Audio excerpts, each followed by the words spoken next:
শনিবার মালদা বিধানসভা কেন্দ্রে তৃণমূল কংগ্রেসের শক্তি প্রদর্শন চোখে পড়ল। বিপুল সংখ্যক কর্মী সমর্থকদের সঙ্গে নিয়ে নমিনেশন দাখিল করতে গেলেন দলের প্রার্থী লিপিকা বর্মন ঘোষ। দুপুর প্রায় 12টা নাগাদ পুরাতন মালদার শাহাপুর এলাকা থেকে শুরু হয় বর্ণাঢ্য মিছিল।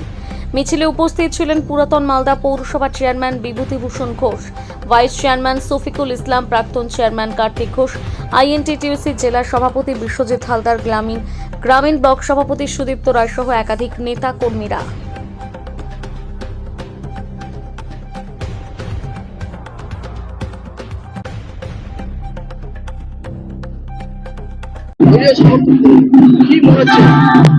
আজকে আমি নমিনেশন জমা দিতে যাচ্ছি।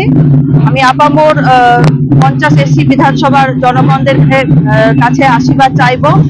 ওনারা যেন আমাকে দুহাত তুলে আশীর্বাদ করেন, কারণ যে কারণে আমি আজকে নমিনেশন ফাইল জমা দিতে যাচ্ছি সেই উদ্দেশ্যে যেন আমি সফল হই।